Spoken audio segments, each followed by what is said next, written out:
The changes that have happened with Lexus over the last 2 to 3 years, the focus on design, the focus on performance, they've been very interesting things to follow.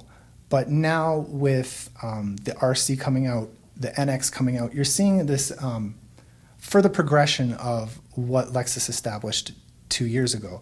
So you're seeing the next generation of vehicles. These are the first brand new vehicles for Lexus to launch under this new design performance. And so you're seeing, with the RC, you're seeing the brand extending itself to be much more relevant within a performance space. And then what you're seeing with the NX is the ability for Lexus to take the design focus that they have right now and turn it into something functional. So the thing with the NX that I'm most excited about is this idea of functional design. And I think that that's probably the thing I'm most excited about this year. When I started the site, I made sure that right at the beginning that I had a neutral tone to everything that I wrote. I wanted it to be about the facts and not about my own personal opinion, because personal opinions change all the time. And what I might perceive and what I might like one day might not be what I like the next day. So what I really wanted to do is make sure that I was sticking strictly to the facts, and I don't think that that's changed over the years. I think that I have become a trusted third party to Lexus. I think that it is a mutually beneficial relationship, but at the same time, it's never been about my own enthusiasm. It's been about the facts.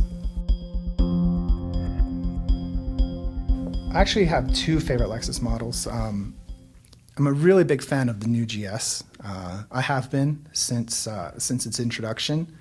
I find it to be a much more solid car than its predecessors. I find it to be much more ingrained within the lineup. It always felt like a outsider before the current generation, and right now it just feels to me to be like the best representation of what Lexus can accomplish.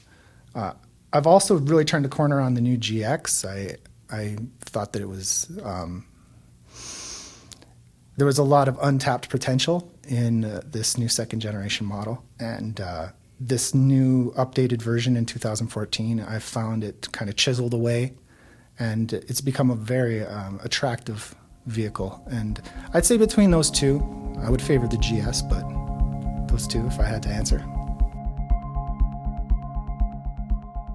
The first thing you want to do when you go into a dealership is really kind of get to the bottom of it. You want to see and hear what everyone has to say, but you also want to look at your experience in that dealership and see what it is that makes it unique or special.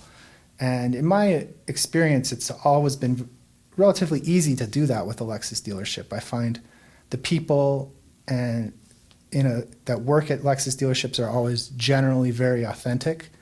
I think that it's easy enough to kind of cut away the layers and really see what makes that dealership stand out. So really, when I go to a dealership, all I'm really looking for is the true story.